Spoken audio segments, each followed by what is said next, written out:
இயேசு கிறிஸ்து சிலுவை மரணத்தில எப்பேற்பட்ட பாடுகளை பெற்றாரு? அதனுடைய முக்கியத்துவம் என்ன?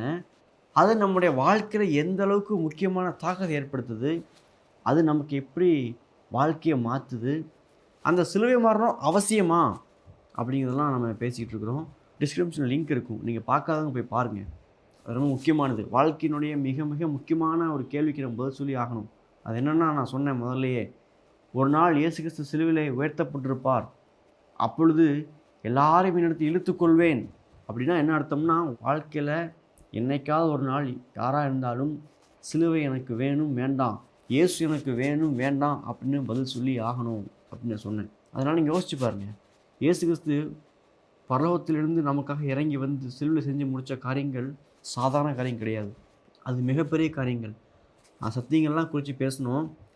போன வீடியோவில் எப்படி இயேசு கிறிஸ்து சிலுவையில பிசாசை மேற்கொண்டார் அப்படிங்கிறத குறித்து பேச ஆரம்பித்தேன்.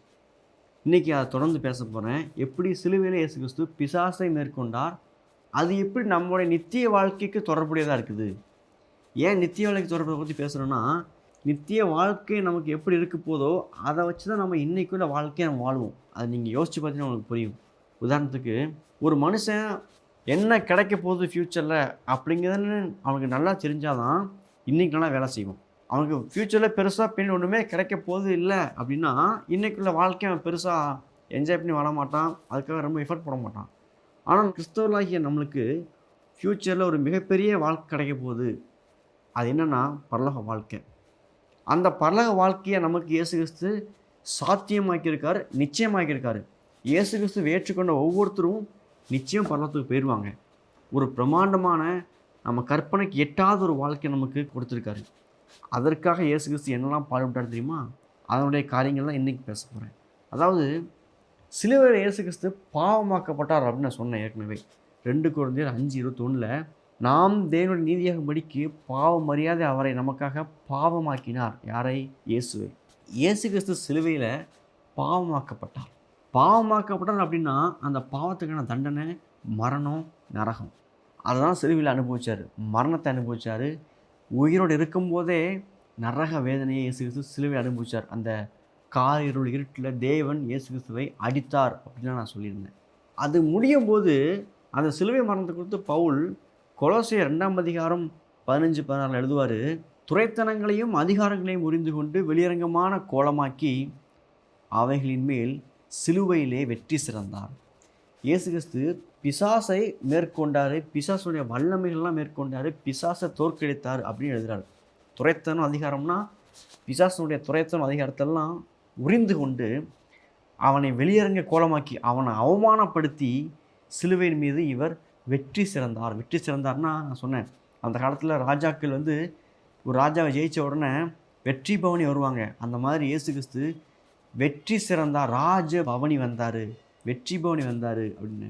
அந்த பிசாசு எப்படி மேற்கொண்டார்னா, அவனை வந்து பாவ பிரச்சனையை நம்ம இடத்துல சரி பண்ணி அதன் மூலமாக பிசாசை மேற்கொண்டார்.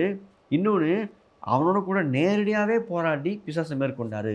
அப்படி தான் வேதம் போதிக்குது.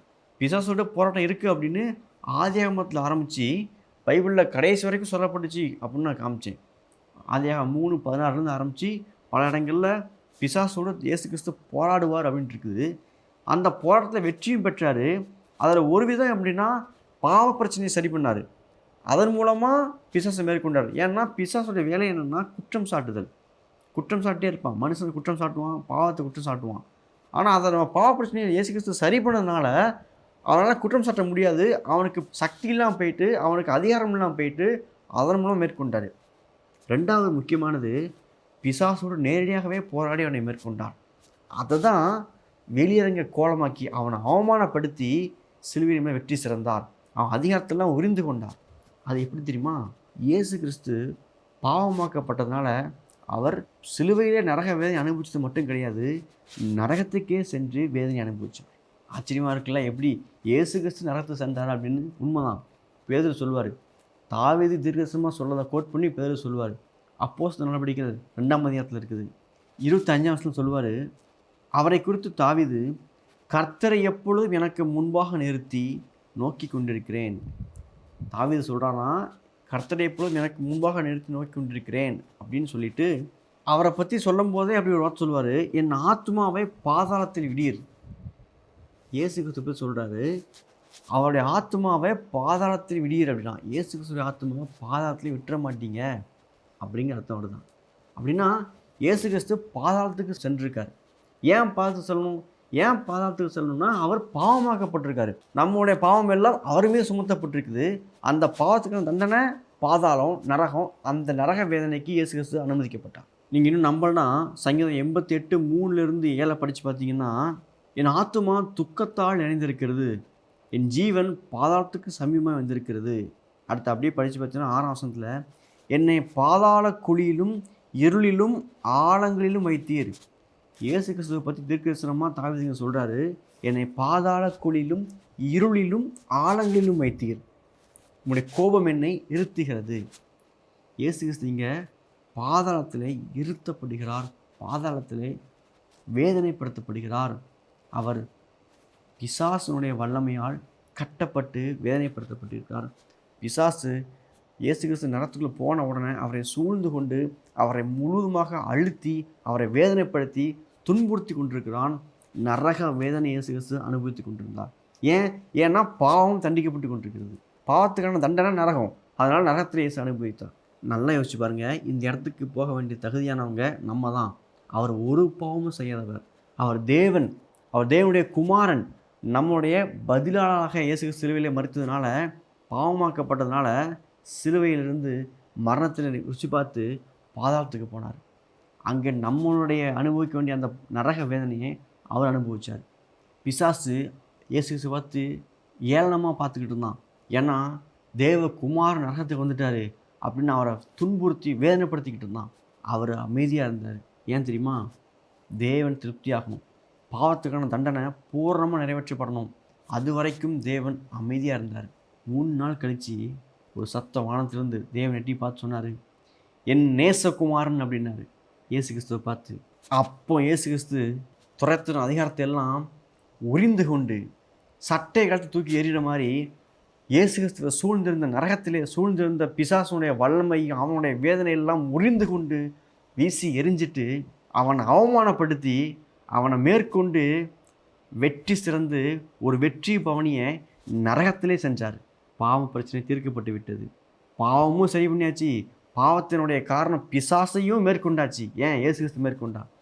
இதில் சந்தோஷமான விஷயம் என்னென்னா, அவர் மேற்கொள்ளும்போது அவருக்குள்ளாக நானும் நீங்களும் இருந்தோம். இயேசு கிறிஸ்து நம்முடைய பதிலாளராக சிலுவையிலே மரித்து பாவமாக்கப்பட்ட போது நாம் நீதிமானாக்கப்பட்டோம். இயேசு கிறிஸ்து நரகத்திலே தண்டனை அனுபவித்து வெற்றி பெற்ற போது நாம் அவருக்குள்ளாக இருந்து பிசாசின் மீது வெற்றி பெற்றிருக்கிறோம். பிசாசின் மீது நமக்கு வெற்றி உண்டாயிருக்கிறது. பிசாசுக்கு நம்ம இடத்துல எந்த அதிகாரமும் இல்லை. இயேசு என்னிடத்துல அவனுக்கு ஒன்றுமே இல்லைன்னு சொன்னாரோ அதே மாதிரி நம்மளும் சொல்ல முடியும், என்னிடத்துல பிசாசுக்கு ஒன்றுமே இல்லை, நான் வெற்றி பெற்றவன், நான் பிசாசை மேற்கொண்டவன் இயேசு கிறிஸ்துக்குள்ளாக இருந்து. நாம் நீதிமானாக்கப்பட்டிருக்கிறோம். பழைய ஏற்பாட்டில் கூட ஆபிரகாம் போன்றவங்கலாம் நீதிமான்களாக எண்ணப்பட்டார்கள் தான் வரும். ஆனால் புதிய ஏற்பாடை வாழ்கிற நமக்கு எண்ணப்படலை, நீதிமான்களாக ஆக்கப்பட்டிருக்கிறோம். ஏன்னா பழைய ஏற்பாட்டில் அவங்க பாவத்துக்கு ஒரு பரிகாரமாக ஆட்டை பலிட்டாங்க. அந்த ஆட்டில் பாவமாக்கப்பட்டதாக எண்ணப்பட்டது, ஒரு போற்றையாக்கப்பட்டுச்சு. ஆனால் இங்கே புதிய ஏற்பாடில் உண்மையாகவே நம்முடைய பாவம் இயேசு மீது ஊற்றப்பட்டுச்சு. அவர் பாவம் ஆக்கப்பட்டார், நாம் நீதிமான்கள் ஆக்கப்பட்டிருக்கிறோம்.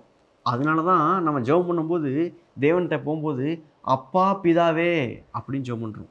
பழைய ஏற்பாடுலாம் ஜெபம் பண்ணும்போது எங்கள் தேவனே, ஆபிரகாமின் தேவனே அப்படி ஜெபம் பண்ணுவாங்க. நம்ம இன்றைக்கி அப்பா பிதாவேன்னு ஜெபம் பண்ணுறோம். ஏன்னா நம்ம இடத்துல பாவமே இல்லை. நம்ம கணக்கை செக் பண்ணி பார்த்தா நம்மகிட்ட ஒரு பாவம் இருக்காது, நீதிமான் மட்டும் எழுதப்பட்டிருக்கும். ஏன்னா நம்ம இயேசு கிறிஸ்து நம்ம நீதிமானாக்கி விட்டார். நம்முடைய பாவத்தை எல்லாம் அவர் மேற்கொண்டு சிலுவையிலே சுமந்து தீர்த்து விட்டார். அதுக்கான தண்டனை நரகத்தையும் சென்று நரகத்திலையும் நரக வேதனை அனுபவித்து அங்கேயும் பிசாசின் மீது வெற்றி பெற்று அவனுடைய அதிகாரத்தை எல்லாம் முறிந்து கொண்டு அவனை அவமானப்படுத்தி வெளியிறங்க கோலமாக்கி வெற்றி சிறந்தார், வெற்றி பவனி மேற்கொண்டார். நான் அவருக்குள்ளாக இருந்து வெற்றி பெற்றிருக்கிறேன். இதனால தான் நமக்கு பரலோக வாழ்க்கை நிச்சயம். இந்த பரலோக வாழ்க்கை நிச்சயம் அப்படிங்கிறதுனா நமக்கு தெரிஞ்சது அப்படின்னா, இன்றைக்குள்ள நம்ம வாழ்க்கையை எப்படி வாழ்வோம் தெரியுமா? ஒருத்தருக்கு பெரிய கிஃப்ட்டு கிடைக்க போகுது அப்படின்னா நிச்சயமாக நம்பினான்னா அவன் அதுக்கு ஏற்ற மாதிரி இன்றைக்கி முயற்சி பண்ணுவான். உங்களுக்கு பரலோகம் நிச்சயம் நான் சொல்கிறேன். அப்போ இன்றைக்கூட வாழ்க்கையை நீங்கள் அதன் அடிப்படையில் வாழ்ந்து பாருங்கள். இப்போ உள்ள வரக்கூடிய பிரச்சனைகள் சவால்கள்லாம் ஈஸியாக மேற்கொள்ள முடியும். ஏன்னா நமக்கு பெரிய பிரச்சனையான பிசாசை மேற்கொண்டாச்சு. சிலவங்க சொல்கிறாங்க, பிசாசு ஏதாவது செஞ்சிருவான்னு பயமாக இருக்குது, பிசாசுக்கு எனக்கு வாழ்க்கை ஏதாவது செஞ்சுருவானோ, நான் ஸ்பேஸ் விட்டுருவனோ, வாய்ப்பே கிடையாது. நீங்கள் சிலுவையிலே இயேசு கிறிஸ்து மரித்தபோது, அவர் உயிர்த்தெழுந்த பொழுது, அந்த மரணத்தோடு உயிர்த்தெழுதலோடு உங்களோடு கூட இணைக்கப்பட்டிருக்கிறது. அவர் வெற்றி பெற்ற போது அவரோடு நாம் இணைக்கப்பட்டிருக்கிறோம். நாமளும் வெற்றி பெற்றிருக்கோம். நம்மளை பிசாசு தொடுறதுக்கு அதிகாரமே இல்லை. நம்ம தான் அது தெரியாமல் இருக்கிறோம். சிலவங்க இன்னும் பிசாசுக்கு பயந்துக்கிட்டு இருக்கிறாங்க. அவன் செஞ்சுருவானோ, என் வாழ்க்கையை சீரழிச்சிருவானோ, அவனால் ஒன்றுமே செய்ய முடியாது. ஏன்னா அவன் பரிகரிக்கப்பட்டு விட்டவன், சிலுவையிலே அவன் தோற்கடிக்கப்பட்டு விட்டவன், அவனிடத்துல ஒரு வல்லமை இல்லை. எல்லாத்தையும் இயேசு கிறிஸ்து உரிந்து கொண்டார். அந்த இயேசு நமக்குள்ளாக வாசம் பண்ணுகிறார். நாம் வெற்றி மகனாய் இந்த பூமியிலே வாழ்ந்து அவரோட நித்தியத்தை இன்னென்றைக்கும் வாழும்படியாக. யோசிச்சு பாருங்க, சிலுவை சாதாரண விஷயம் இல்லை, அது நமக்கு பெரிய காரியங்களை கொண்டு வந்திருக்குது. அதுதான் 1 தீமோத்தேயு 3:14 சொல்வார், ஆவியிலே இயேசு கிறிஸ்து நீதிமானாக விளங்கப்பட்டார் அப்படின்னு வரும். அவரா நீதிமானாக விளங்கப்பட்ட உடனே வானத்திலிருந்து தேவன் பார்த்து சொன்னது தான் என்னுடைய நேசகுமாரன் அப்படின்னு. எப்படி அவர் ஞானஸ்நானம் எடுத்த உடனே இவர் என்னுடைய நேசகுமாரங்கிற சத்தம் வானத்திலிருந்து கேட்டுச்சோ, அதே மாதிரி அவர் நரகத்தில் அந்த நரக வேதனை அனுபவிச்சதுக்கப்புறம் இவருடைய நேசகுமாரன் சத்தம் வானத்திலிருந்து கேட்ட உடனே அவர் வெற்றியை பெற்றார். அந்த வெற்றியிலே நமக்கும் பங்கு இருக்குது. யோசிச்சு பாருங்கள், கடவுள் உங்களுக்கு கூட பேசுவாராக. சில காரியங்கள் உங்களுக்கு இது புரியாமல் இருக்கலாம், கொஞ்சம் குழப்பமாக இருக்கலாம். இது போக போக உங்களுக்கு புரியும். ஆவியானவர் வெளிப்படுத்துவார். சந்தேகம் இருந்ததுன்னா கீழே கமெண்ட் பாக்ஸில் சொல்லுங்கள், நான் ஆன்சர் பண்ணதுக்கு முயற்சி பண்ணுறேன். May God be with you. Bye.